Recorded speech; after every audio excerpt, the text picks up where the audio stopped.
నమస్తే. శ్రీ గురుభ్యో నమః. శ్రీమాత్రే నమః. దాదాపు అంగరంగ వైభవంగా మన అయోధ్య మందిరం అయితే పూర్తయింది. దానికి అందరూ సహకరించారు. అందరం భక్తులమే. దేవుడి కళ్యాణానికి ఊరంతా పెద్దలే అన్నట్టు ఇప్పుడు బాలరాముడి మందిర ప్రతిష్టలో మనందరం కూడా ఆహ్వానితులమే. అందరం కట్టుకున్నటువంటి ఈ మందిరంలో మరి ప్రతిష్ట జరుగుతుంది. 22వ తారీఖు అనుకుంటున్నాం కదా. మరి ఈ పుష్యమాసంలో ద్వాదశి రోజు జరిగేటువంటి ఈ ప్రతిష్ట రోజు ఏం చేయాలి, ఎలా చేయాలి, నిర్దిష్టమైనటువంటి స్పష్టమైనటువంటి సూచనలు మనకి శ్రీరామ తీర్థక్షేత్ర ట్రస్ట్ నుండి అందరికీ వచ్చాయి. అయినా సరే అది పూర్తిగా వినని వాళ్ళు, చదవని వాళ్ళు ఎవరికి తోచింది వారు చెప్తున్నారు.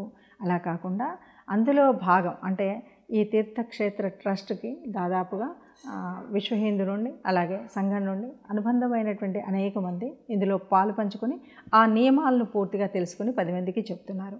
అందులో భాగంగా మనం ఏం చేయాలి 22వ తారీఖు అంటే, అసలు 22వ తారీఖే కాదు, నిజం చెప్పాలి అంటే అక్కడ అయోధ్యలో 16వ తారీఖు నుండే మొదలైంది. 16 నుండి చేసేటువంటి సప్తాహం అందరూ చేయొచ్చు. అలా ఇప్పటికే మొదలుపెట్టిన వాళ్ళు సంతోషం. అలా లేదు ఈ రోజు నుండి మొదలు పెడితే పంచదినములు అంటే 5 రోజులు మనం కార్యక్రమాలు చేసుకోవచ్చు. ఇలా కాదు 3 రోజుల కార్యక్రమాలు చేసుకోవచ్చు. లేదు అంటే 22వ తారీఖే మనం శుభ్రమైన స్వచ్ఛమైనటువంటి గొప్పనైన కార్యక్రమం చేయొచ్చు. ఈ భవ్య మందిరంలో రాముడు ప్రతిష్ఠించబడుతున్నటువంటి సమయాన ఏం చేయాలి? ఉదయమే ఇల్లు వాకిలి శుభ్రం చేసుకోవాలి, మంగళ తోరణాలు కట్టుకోవాలి, ముంగిళ్ళన్నీ కూడా ముగ్గులతో అలంకరించుకోవాలి. అంటే ఎలా?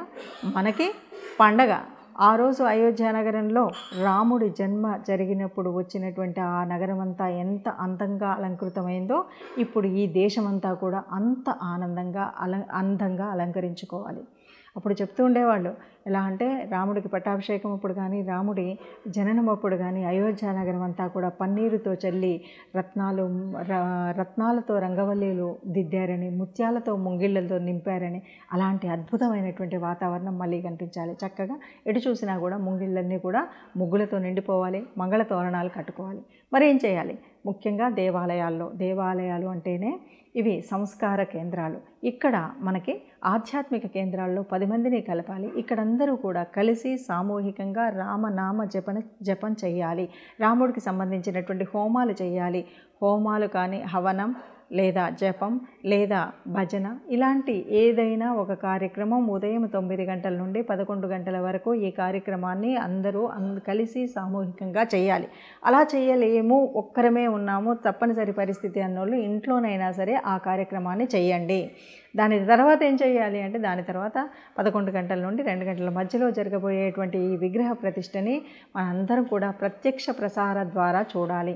ఇవి వీలైనన్ని చోట్ల కూడా మనం ప్రొజెక్టర్స్ పెట్టి అందరూ సామూహికంగా చూసుకోవడం మంచిది. లేదు వీలు కాలేదన్నప్పుడు ఇంట్లోనైనా తప్పనిసరిగా అది చూడండి. చూసిన తర్వాత ఇప్పటికే మన ఇంటికి చేరినటువంటి రాముడి అక్షతలను ఇంటిళ్ళపాది వేసుకోండి. దాని తర్వాత రాముడికి మన ఇంట్లో కూడా ధూపం దీపం నైవేద్యంతో పాటు ఇవన్నీ కూడా మనం అంటే ఉదయం పూజ చేసిన తర్వాత దేవాలయానికి వెళ్ళినా రాముడి ప్రతిష్ఠ జరిగేటువంటి సమయంలో మనందరం కలిసి కూడా రాముడికి హారతి ఇవ్వాలి. ఆ రాముడికి నైవేద్యం పెట్టాలి. ఆ నైవేద్యాన్ని ప్రసాదంగా స్వీకరించాలి. వీటితో అయిపోయిందంట అవ్వలేదు. మళ్ళీ సాయంకాలం చక్కగా దేదీప్యమానంగా ఇంటినంతా కూడా దీపాలను వెలిగించి ఉత్సవాన్ని చేసుకోవాలి. ఈ దీపాలు తప్పనిసరిగా కనీసం 5 దీపాలు వెలిగించండి.